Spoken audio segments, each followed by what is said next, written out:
Well, thank you all for joining us. I am not with the College of Education. I am Pete Smith with Office of the Provost, but it's my great pleasure to introduce and help lead discussion today with our two speakers. And handouts are going around here. I have a particularly easy task because both of our speakers today are so well known in the UTA community. But to start us off this afternoon, Dr. Peggy Semingson is an assistant professor in the College of Education.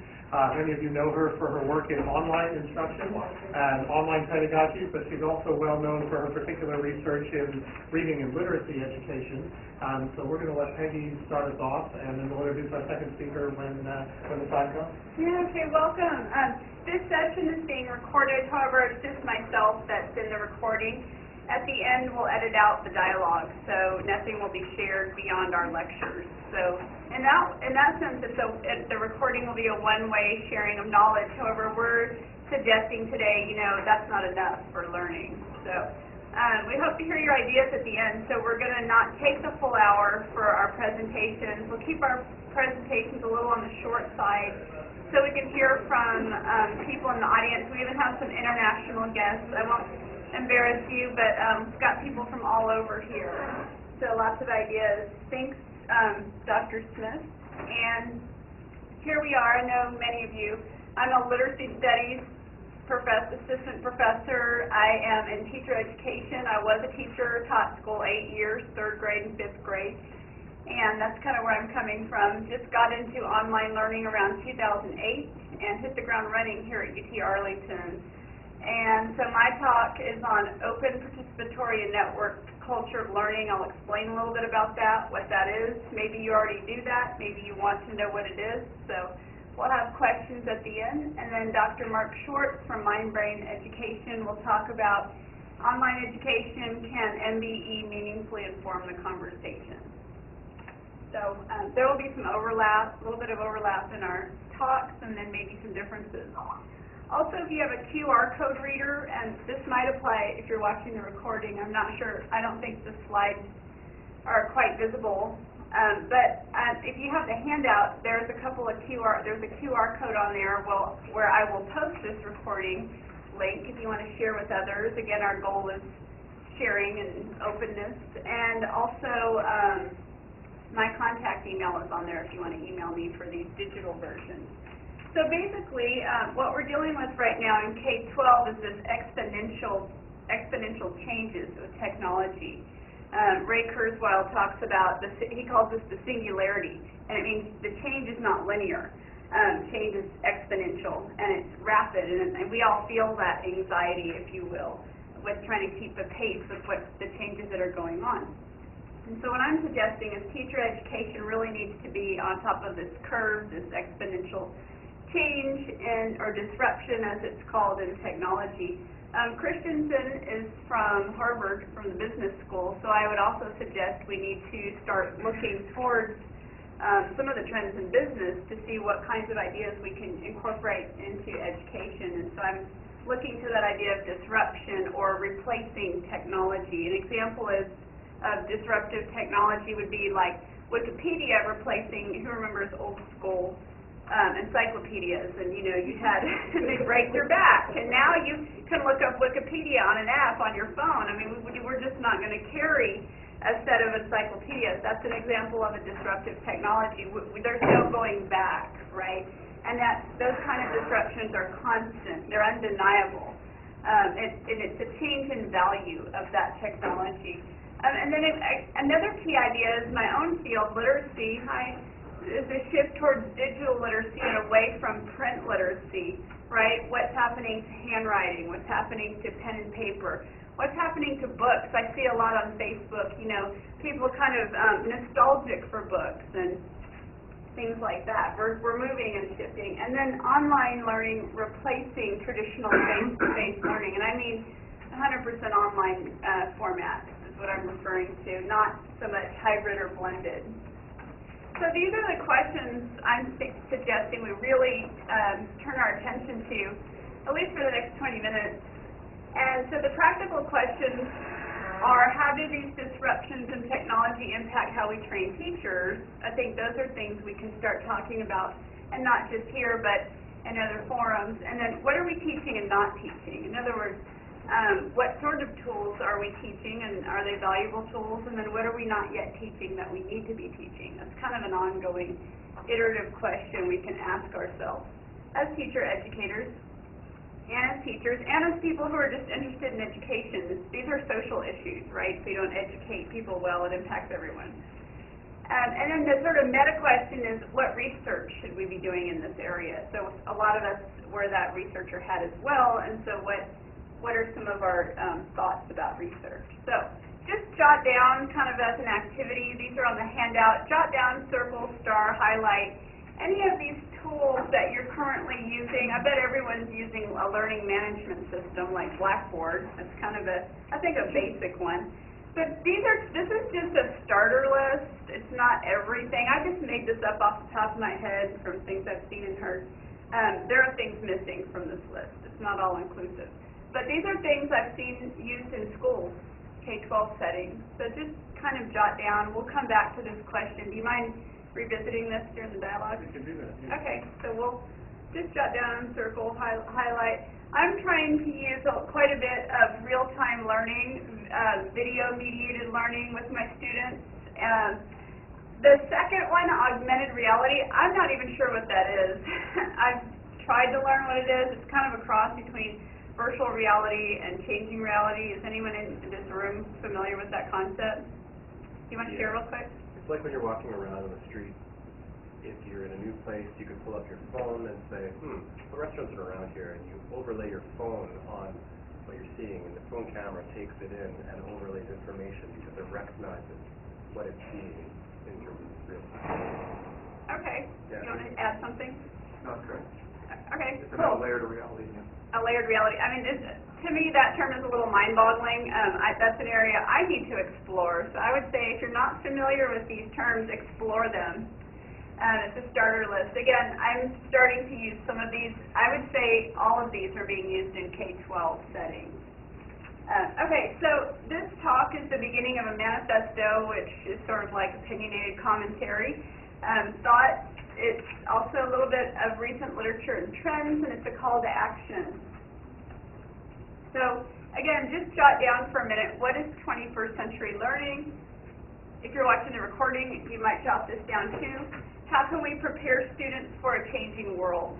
When I say students, I mean pre-K through 12 students, our young ones, students in classrooms. So just jot that down too, and we'll come back to that during the dialogue, or just think about it first. Does anyone want to share right now, off the top of their head, a thought? I'll share what others have thought. But go ahead and just jot down a phrase or so. And some of the problems and challenges of preparing students for quote-unquote 21st century learning, because there are multiple definitions, are the changing definitions of learning, right? And I'll get into those in a second. And also, as teacher educators, and you feel this, a lot of us feel this changing definition of what it is to be a professor, right? Or a teacher educator. We're changing, right? We're interacting in different venues. We don't always see our students. And so what does that mean? And then increase in online learning. I'm not going to get into that data, but we're aware of it, and we feel it, we live it, our students live it. Blended learning in K-12 and higher ed. I'm going to show some statistics about K-12 virtual learning, all online schools for K-12. Something I'm not getting into now, but I wanted to address are 4 and 5 access and equity issues. Although that's changing with mobile devices, there still are a lot of issues with access to technology, the so-called digital divide from the 90s. We still have that. I just wanted to acknowledge it. And then lastly, there's a huge need in rural schools and with teacher shortages to look to online learning and virtual schooling as really crucial aspects of teacher education. So I have this image of a Sherpa, which is basically, I use it extremely broadly to mean guide. It's a mountaineering term. I think the term comes from Nepal, is that correct? Nepal, Tibet, mountaineer is an insider, someone who knows the path.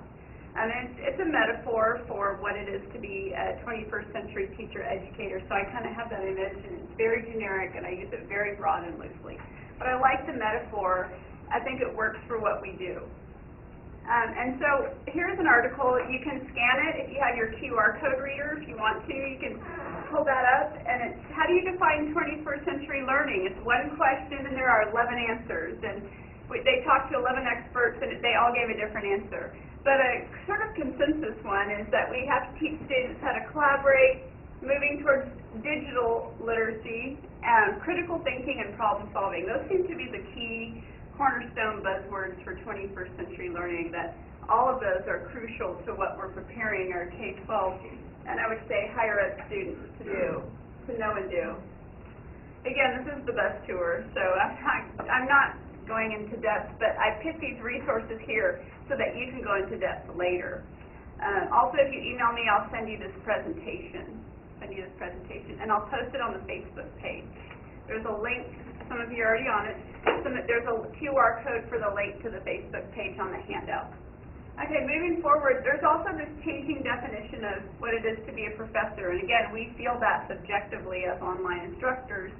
But I like this framework by Murphy and colleagues of this three-part framework that the online teacher isn't just a teacher, but you're a facilitator, a mentor, and a coach. And those are like three overlapping roles. And a coach is like, I'm simplifying, a coach is like a cheerleader, getting the students to think deeper, asking probing questions and that sort of thing, sort of a Socrates, if you will. A mentor is a guide, again, going back to the Sherpa, here's what I've done, this might work for you, have you thought about, those kinds of things, true, you know, in the classic sense of mentoring. And then facilitating is designing, setting things up so that you're facilitating learning. So for instance, I design webinars for students, and I spend a lot of time setting those up to make them, you know, constructivist, to make them dialogic, to make them interactive with polls. That would be an example, you know, to make sure they can log on, because 90% of the webinar is, can you get on it? Yay! So facilitating, that's your job too. Can you hear me now? Can you hear me now? And those sorts of things. That's facilitating. In a nutshell, that's a great article, Murphy et al. Something else that's helpful to, are you all familiar with community of inquiry model? Anyone? I'm going to talk about that. This has been extremely helpful to myself and others as a model. It's 3 overlapping circles, communitiesofinquiry.com, and there are 3 components to this online professor thing, and it's teacher presence, you, facilitating, basically designing, the cognitive presence of the students, are they thinking, reflecting, and then the social, interestingly, the social presence of the students. You don't just get on a class and say, everybody discuss, you know, bear your innermost thoughts about X, Y, and Z. You've got to facilitate a community, an environment first, otherwise people aren't going to open up. So the social presence isn't, hey, it's my birthday, or I just got married, although that can help facilitate, but it's things like, here's our collective space, here are our guidelines, you know, here's what we have in common, here's our mutual purpose, and things like that can help facilitate the cognitive. Does that make sense? Okay, so these are just all concepts. Again, here's the reference. We're working this into a paper, Pete and I. So here's another reference that's useful, Teacher as a Sherpa Guide. And then I came across this term, and I don't know where, so I'm still trying to figure out where I heard it. But I would suggest that we're no longer knowledge guardians. We're no longer the gatekeepers. I have the knowledge. Our students can Google anything we say in class and check our credibility. They can Google and look up anything and confirm or validate or invalidate what we're saying. We're no longer dispensing knowledge as the knowledge guardians. Okay, so another issue or trend is the K12 Online Learning. Are y'all familiar with this? Virtual schools. So I was pretty surprised. I've just been following this the last year or so. The huge increase in numbers in 3rd grade through 12th grade students participating in online schooling, whether that's one course or whether that's, you know, all online. For instance, the Texas Virtual Schools. This is a great resource. A colleague told me about this. It's the Keeping Pace report, and this is a good go-to if you're interested in K12 virtual schooling trends, and they have reports back to 2004. So it's a good site. Here's just a quick map. The reds are states with a multi-district, fully online school, and I believe that's the number of student enrollment participants. Texas is 6,209, California 23,000, Florida 9,000, and then the white is states without a multi-district, fully online school. However, they may still have classes. But it shows you the amount of organization and consortium building that's going on. I mean, does this surprise anyone? Thoughts? Any thoughts? I know a lot of districts that, can't offer a first class. That doesn't really even take into account that, but our summer school, my daughter just visits through K12 Online for summer school because they didn't want to offer it for school. So there's still the one-on-one thing besides the totally online. Exactly, there's still the course options. Okay, good. Again, Texas Virtual Schools, this is, I believe, run through TEA. The contact person is at TEA. I called TEA to ask some questions, and they're like, she's the only one here, and she's not here, and no one else knows anything about it. So I'll call back Friday and Thursday, because I'm just really curious. But you can kind of see at a glance, these are number of students. You can just kind of see across 2009, 2010, 2011, the huge increases. Look, 842 from 2009 to 2010 in high school, which is probably the majority, to 11,000. And I just wonder, and I would suggest, where is this going? Where are we going with this? And this is 3rd grade through 12th grade. Again, most of them are, it looks like, high school. Actually, this graph is just the secondary, excuse me. But Texas Virtual School does include the other grades. Some of those dual enrollment students are actually ours. Okay. About 30% of them are actually UCA. They're high school students taking courses through TXPSM for dual credit. And dual credit, are you familiar with that? It's where they get high school and college online. Okay, fine. So that's just a simple graph. These are all from the Keeping Pace website. These are free graphics. Just need to source them. You can't see this, but it's on the presentation. I'll just quickly summarize it. These are states with online learning requirements. Students cannot graduate unless they've taken at least basically one class online. So states shifting towards that paradigm: Alabama, Idaho, Florida, Michigan, and Virginia. In a nutshell, HB 1926. Did y'all follow this closely? I know there's thousands of bills that are passed in each legislative session, so I just cut and pasted from the state website, and it's just expanding the list of virtual school network options, just so we can kind of see this as a trend. I don't know where it's heading. It's something to pay attention to. Again, Texas Virtual Schools, what it is, it's grades 3 through 12. It's the classes are 100% virtual. This is not a blended learning environment. And students are not required to be physically present. Completely different paradigm. And what I'm suggesting is there are ways that we can prepare our students to teach in these environments. So an example that you can look at on your own, where students themselves are working in all online settings in their face-to-face classrooms as global laureates. It's something I came across at CITE, Conference on Technology and Teacher Education, and some schools in the Austin area were participating in Global Laureate. Let me see if I can link to it. And if you have your QR code reader, you might pull it up. What it is teaching middle school students to do video game design. And so they're learning to be game designers. And interestingly, a teacher I know in the area that I kept in touch with, I went to grad school and taught in Austin, said while she was working with this, sometimes, there were things she was learning right along with the students, and I think that's our new dynamic, and she would have them watch tutorials, and she's kind of the guide on the side.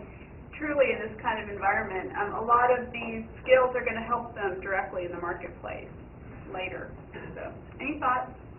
This is a good one to explore. And then you can see they're working with quite a few schools. So that's just one instance of the types of learning experiences that are going on right now. I want to kind of wrap up. Another solution or concept or paradigm shift is this move from print literacy to digital literacy. Again, it's something we participate in, how many of you read on your phone or iPad? I do. It doesn't make me nervous. I actually embrace it, but you know, we kind of have to go with it. Textbooks are becoming digital, moving away from print, etc. Moving towards visual literacies and multimodal learning, meaning we're not only reading, but we're reading with sound, audio. Students are creating sound, products with sound, audio, video, and media. And then mobile learning, or M-learning. Just a caveat, the tools aren't the end in itself, and I put the word teleology in there because the end in itself is to create citizens, you know, who are problem solvers. And so I put this quote up here by James G. Do you have any thoughts on this? Technologies are not good or bad and not important in their own right. They are good only when used as tools within larger, and I think you're going to get at this, within larger, well-designed learning and problem-solving systems. So that's the caveat here. It's not the tools in and of themselves, it's the problem-solving design orientation that we can integrate into our own work as teacher educators. Another solution, and kind of the heart of what I want to say, or we want to say, is this idea of open access learning and knowledge, creating, reading, and writing openly, networked knowledge, knowledge that isn't isolated or contained, and then participatory learning, which to me is the most interesting aspect, and which I try to model in my own teacher education courses. So, Pete, do you want to talk briefly about the online classroom in the public sphere? We have been working a fair amount with George Siemens, whose view of education is very connectivist. And Peggy in particular has been working with him to think about what connected knowledge looks like. So quite apart from knowledge keepers or knowledge protectors, how do these knowledge networks grow, and how do we learn in this new time and place? Mm-hmm. So this idea of openness and that what we do is in fact part of the larger public sphere, I think, is a shifting paradigm. And that's something we're going to continue to explore, this idea. Like, for instance, our recording today is kind of trying to practice what we preach, like share beyond this room. And then also, just going along with that, are you all familiar with Lawrence Lessig? He's actually a professor of law. You are? You want to say anything? Professor Wu looking into the digital copyright, the intellectual properties in digital domain, and basically trying to change the overall paradigm of what we think of as, you know, intellectual property, advocating time shifting, space shifting. Yeah. A big concern in schools is copyright, violating copyright, and what's quote-unquote fair use. And so what Lessig suggests, and he doesn't write about schools per se, but more broadly about culture, is that, and tell me if I'm getting this correctly, is that, you know, we're constrained by overly strict copyright laws, that in our quote-unquote remix culture, we should have more access to ideas and sources. And so if you want to learn more about him, his work is out there, it's free. He puts it out there on the internet, and so it's networked in that sense. And there is free culture. His books are online, openly accessible, etc. I do think he embodies what he talks about. And he's a great presenter. I think he has a TED Talk, if you look him up, Lawrence Lessig, Lessig, and I believe he's at Stanford, or he was at Stanford. So, people bring up more about connectivism as we move on. The last part is participatory learning. Web 2.0 means interactive, means reading and writing for a real audience, right? So when we teach students to blog, they're aware that this isn't just for the teacher anymore. This is for the students and my classmates, or this is for the people in my school, or this is for everyone. This is for a global community, right? So an example I'm doing with Web 2.0, I'm going to skip ahead to this case example, is I'm doing a project with a colleague in Australia, and we're having the students blog or microblog on a site called Edmodo. We selected Edmodo because it's used in K12 settings. So we want them to participate in talking about ideas surrounding literacy education in a global context. We want them to participate by writing and commenting and having threaded discussions. It's networked, but we want them to use a tool that they're going to use themselves in the classroom. So I think this is a good example of us demonstrating and modeling what it is we want students to be doing and working in these participatory ways. Have y'all heard of Edmodo? It's kind of locked down, the walled garden approach. It's open, but only open to those within the group online. So you can kind of, you let people in it and then you kind of lock it down, supposedly. And the good thing about it in the schools, good or bad, depending on who you are, is parents can access it too. So in that sense, it's open too. Parents can see and monitor, and so that's important for them to be able to do that. Participatory learning, I think that's all I want to say there. The last part is I just want to bring up again this community of inquiry model as participatory. When I first started teaching online, I wondered, what does the teacher do? Like, what am I supposed to do? Set up a bunch of quizzes? You know, what is it that I do? Remind people to post on the discussion board, and that's kind of what I did at first. I just sent out a lot of reminders, which I continue to do. But really, I think this breaks down what we do really well, and it's communities of inquiry, and it's Garrison and Arbaugh and colleagues have written for over a decade prolifically on this topic. So there's a lot of research, quantitative and qualitative. The teacher presence is your upfront design of the course. You're facilitating student participation up front. You build that into the design of the class. You check in, you monitor, you're saying, I see these things going on in the class, you know, let's do more of this, and that kind of thing. So you're still involved, you're not hands off, you're still participating, and that's important, teacher presence. The social presence is facilitating the classroom so that it's a safe space where people will share, so they're not going through the motions of your class. They're actually going to share things that are relevant, helpful, etc. And there's a lot of articles on how to do this, because I can't summarize it in the next 10 seconds. But you can foster a social presence in your class. For instance, here's one example. Encourage the use of emoticons in your class. I do. When I do webinars, I say use emoticons liberally. Happy face, sad face, etc. So the students are seeing what each other is thinking and feeling without writing words. So that's just one instance of facilitating and fostering a social presence. That goes counter to what we've all been kind of taught, like, oh, emoticons, that's really, you know, casual, just register.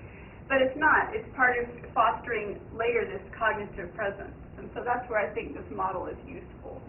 And then the cognitive is getting into the nitty-gritty or the high-level rigor of what you want in your class, problem-solving, scenarios, cases. What would you do if? And, you know, that's real-world applications. Pros and cons, analysis, etc. So I think this model works. I like it. Explore it. It's helpful. It's especially helpful to foster participation in your online. And then I would also say, I think it's good, it would be good, and this is sort of a vision for all teacher ed programs to think about how we're preparing teachers to teach in these virtual environments.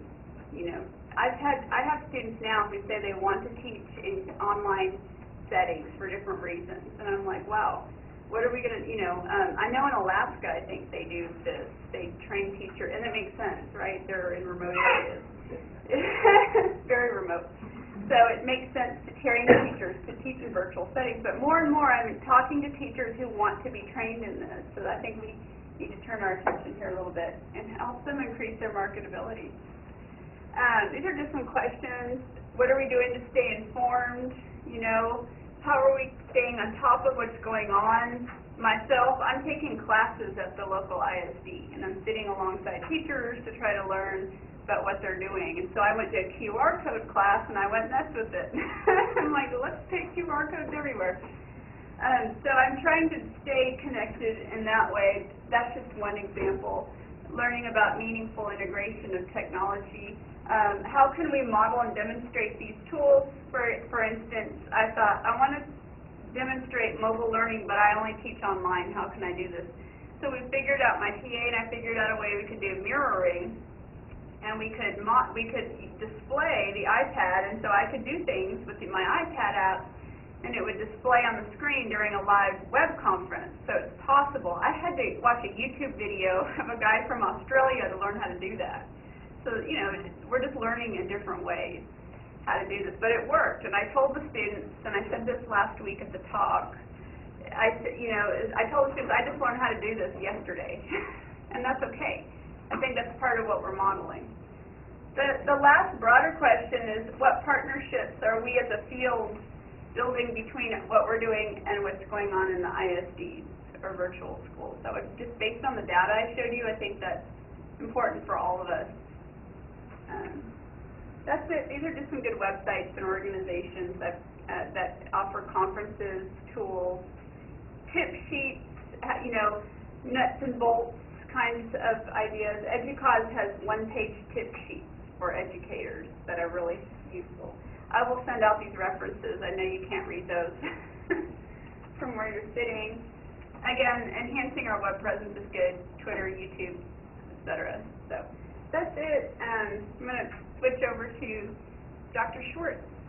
And while he's walking over and we're getting our slides up, please join me in thanking Peggy for her presentation.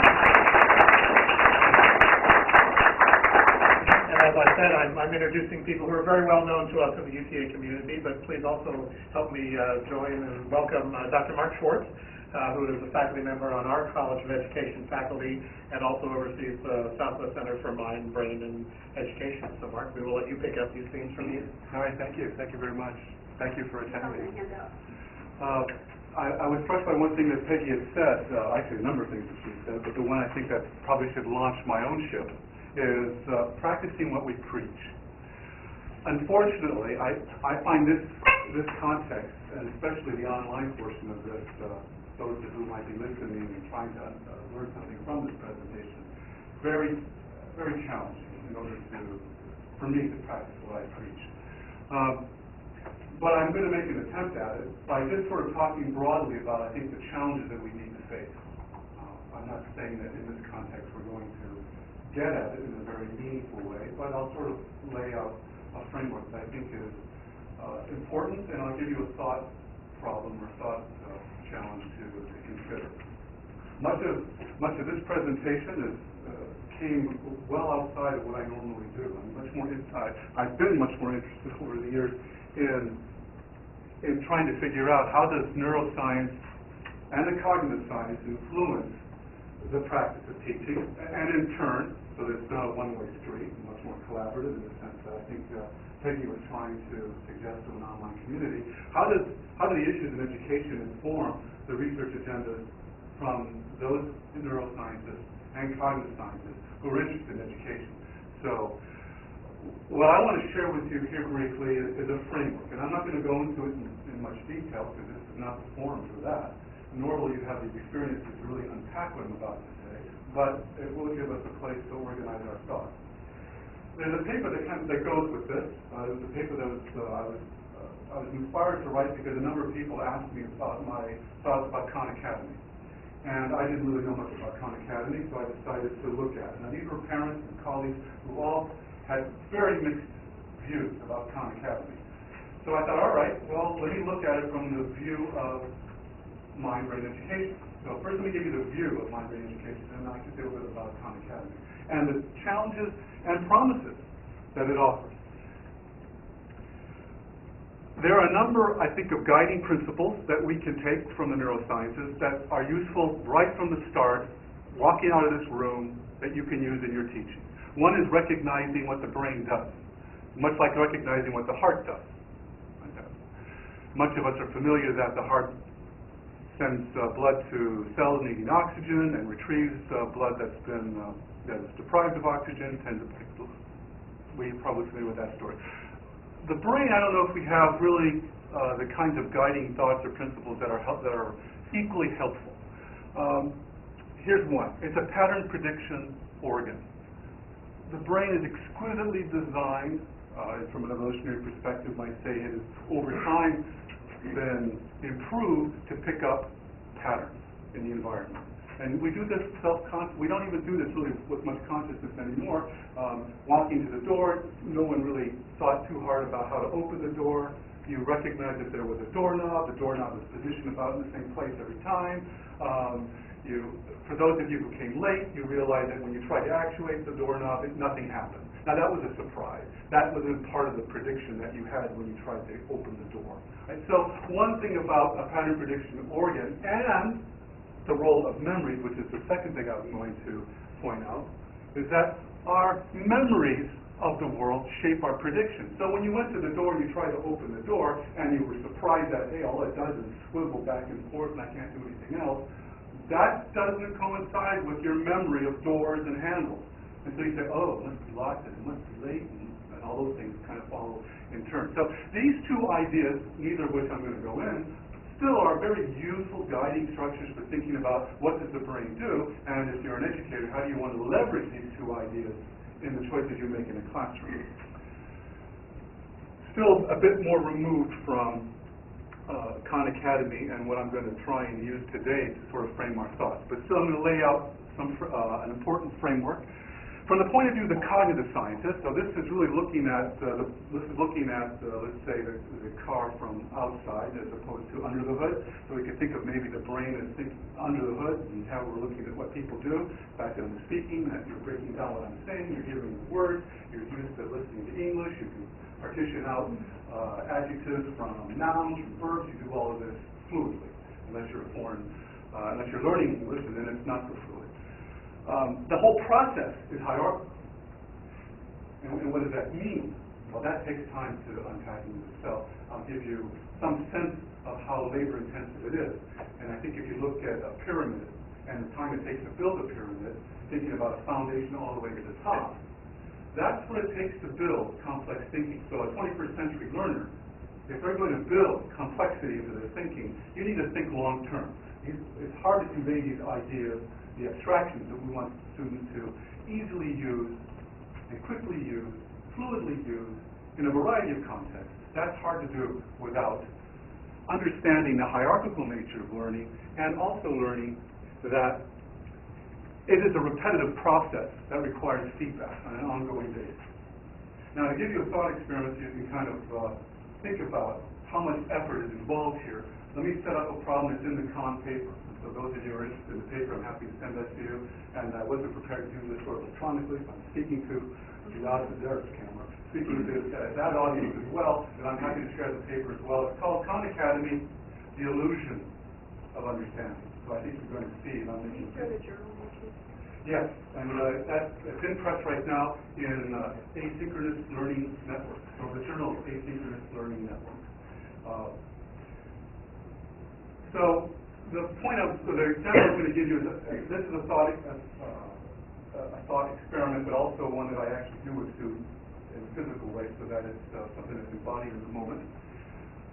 Imagine coming to a pool, and in the pool is a canoe. I know that's probably an odd place to find a canoe, but so be it. There's a canoe in the pool, and in the canoe, a floating canoe, mind you, is a large animal. Now, those of you who are not familiar with animals, that's that large block of iron that blacksmiths used to use to shape horseshoes. Imagine something fairly large, and probably something that most of us are not going to be able to pick up. That's in the canoe, and it's floating. And the thing that I want you to think about in your mind is that there's a water level. Whatever that water level is, you have that firmly in mind. Now, what I'm going to do is I'm going to take the animal out of the canoe very carefully, and I'm going to settle it into the water. I think most of you would not be surprised that the animal will sink. But here's the question I want you to consider. Given where the water level started when we started talking about this problem, from that point of departure, does the water level go up once the animal is at the bottom of the pool? Does it stay right where it was when you approach the problem, or does the water level go down? How many are feeling a little bit of a pinch with that problem? Okay, that's a good problem then. If you're feeling a pinch, that's a good problem. And that's a problem that I'd like to use, like to try to create, most likely with an online community, as well as with my students, because for some of you now I have your attention. As a matter of fact, probably some of you I'm losing your attention because you're starting to think, well, what would that water level do, actually? How many people are still thinking about that? All right, so their hands went up. That one shot straight up. Probably an engineer or a science student. By the way, my own credentials, I guess, go back to high school. I taught physics, anatomy, physiology, biology for about 10 years. So a lot of these problems are very comfortable to me, but I have practiced over a long time with these problems. You have not had that opportunity. Some of you felt a pinch That pinch is directly linked to the emotions that we have and the decision-making processes that we have that guide us through what we decide to do, how much time we decide to invest in that process. I'm not going to talk much about that today, but I think it's important to sort of set out in the framework. There are others I could pick as well, but I don't want to make this slide too busy. But here's some, again, things that, ideas, concepts that I find very important and useful in structuring my thinking. Practice matters. Depth is important and much more important than breadth. So I weigh in on this with a lot of my own research with my colleagues. So I think that I can stand behind this with some quality research that supports that, as opposed to it being a philosophical argument. And that all of this work and understanding all of this is done through collaboration. And I think the online community is a nice place where collaboration can unfold. In my own particular community, the people that I work with most often are my local schools, museums, hospitals, and people and institutions that are interested in how does learning unfold. So that's a question that was raised earlier. How does it unfold? Well, since I'm not going to go through all of this, I'm going to reduce the conversation to just these four elements and point it to the Kahn paper itself, because I think the Kahn paper brings up 5 issues that if we can address, not just in an online environment, but in any environment where people are together ostensibly to learn, I think you have a much more powerful concept. And so here's the 5 issues I raised that emerge from these 4, let's say, observations or principles. Here's the first. Authentic understanding, and I differentiate this in the article from the illusion of understanding.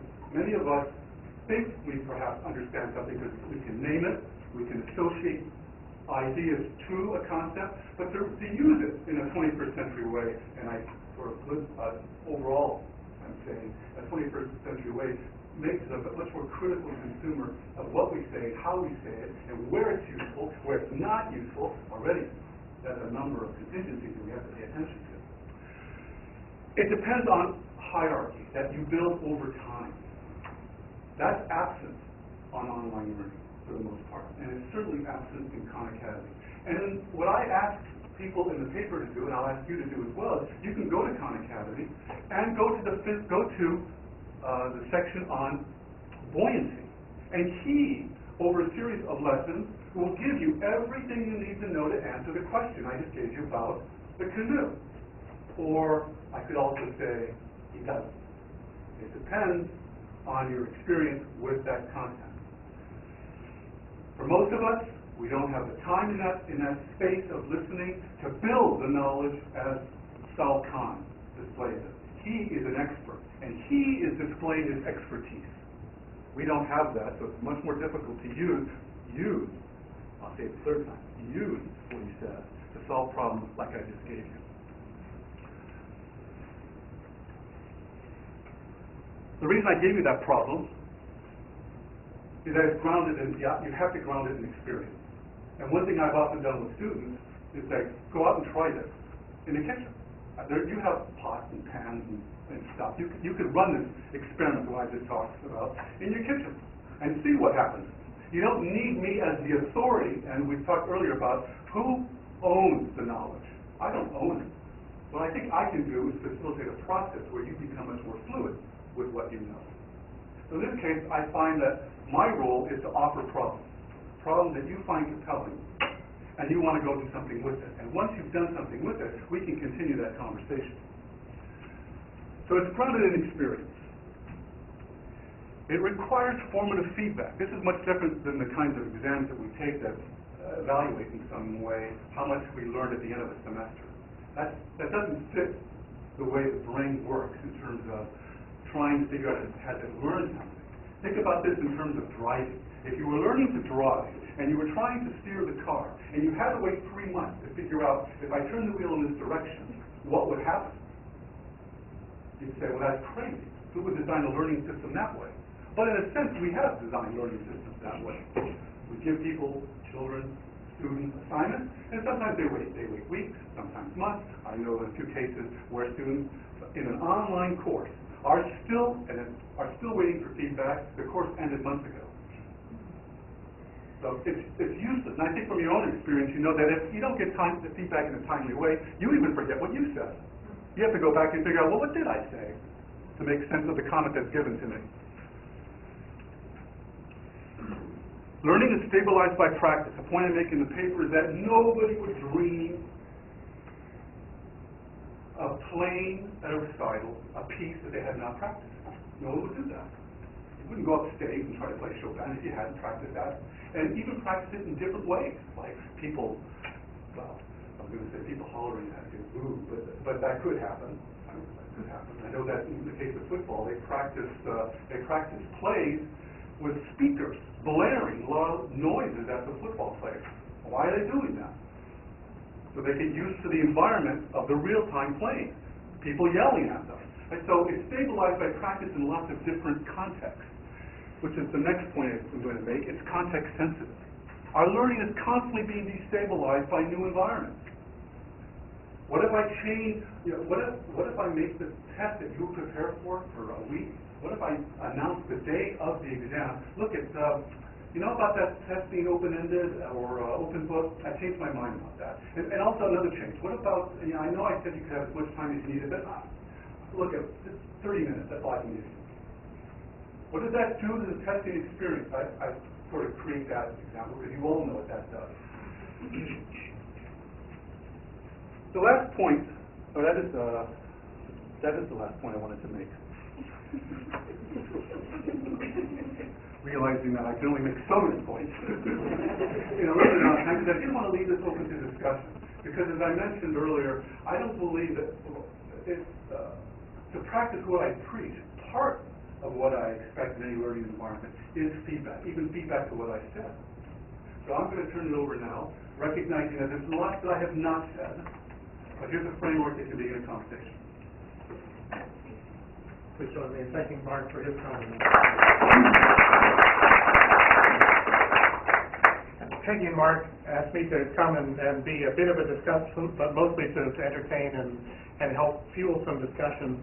I was struck as I read their papers as they were putting them together of the diversity of online experiences they were thinking and talking about. In fact, if you have a chance to read Marc's paper, MOOC courses in particular have gathered his attention or garnered his attention, and he's been thinking about their effectiveness or lack of effectiveness, this illusion of understanding versus real learning. And in thinking about the work that Peggy has done, I'm continually struck by the diversity. And I know many of you here in this room are online teachers, and the varying course types that we offer, our philosophies and approaches to online education are diverse in ways I can hardly describe. We've even got some colleagues here from the Department of Modern Languages, and my fellow colleague from Russia who teaches international Russian courses that we offer. It looks very different from what, for example, John Lessig will offer in curriculum and instruction and what Peggy offers in literacy. And I think that diversity is something we can celebrate and learn from. I was thinking as I was reading their papers, when I first took the job of Director of Distance Education in 1997, I had a lot of faculty colleagues who would walk up and tell me how much they disliked what I was doing. That's it's sort of a downer to have your colleagues constantly walking up and telling you they hate you. And I took it personally at first, but then began to realize that as I drilled down into their beliefs, there was usually some subset of what we were doing in distance education. We were doing only presentation-based video courses, and they wanted something more interactive or something with more depth. And I began to use the analogy of lunch. And I probably shouldn't do that at 12:50 when most people haven't eaten. Many people, for example, have specialized diets and maybe trying to cut down on meat and say they really don't like lunches that have meat in them. Others are on low-carb diets and don't want pasta for lunch. But very few people hate lunch. And so I try and celebrate that diversity and think about what we're doing as a faculty and all of the various conceptual and pedagogical underpinnings that we face as a result. Khan Academy is frequently discussed on our campus as something, why do we do developmental math education? Why couldn't we just point them to Khan Academy and be done with it? And so Marc raises some very interesting questions in that regard. In particular, that sort of instruction that's more presentation-based Does it bring actual understanding to us? Marc calls it the illusion of understanding. I saw a phrase for it the other day I found even more useful, the myth of immaculate perception. All of us, I think, are guilty of that. In thinking of the work that Peggy does, I'm particularly impressed at this new emergent class of online classes and approaches to online learning, in the sense that it's about exactly those collaborative, connective, emergent sorts of situations that we as teachers grow and construct. That's, I think, in large part, Marc's definition of teaching, constructing situations where learning and growth can occur. Some of the newest trends, Marc's article also talks about MOOCs, bring into doubt some of, I think, what we're doing in online education. They have literally sucked the oxygen out of most discussions about online education. We have major institutions diving into them. They're basically abysmal failures relative to understanding and success rates. And we as an institution and all of us as educators really haven't confronted that in any large way. I really see, immaculate perception there being lost in many of our MOOC settings. But those are the sorts of questions that we want to engage with. So as you teach online here at UTA, as you talk with others who are guiding and creating teaching and learning online, I think our diversity is to our benefit and helps us raise an even broader set of questions about how do we help our students? What does online learning look like in the 21st century? Can we deal with complex, messy issues, big questions? And will that, are these new environments that are based on connection and collaboration letting us do it? Or are we still in the canoes thinking about that anvil and what will happen to the water level when we put the anvil in the water? So it's an exciting emergent time for all of us in online learning, and as I said, I think that diversity lets us ask an even broader but also deeper range of questions about what it is we are doing and thinking about it in important ways. I was very glad that when you asked the anvil question that Lonnie raised his hand and said he didn't understand, my fellow language faculty member. I admitted to Marc before the talk that I don't know what's going to happen to the water level, so I'm going to ask the first question to Marc and let him talk a little bit about that anvil and canoe. What does happen to the water level?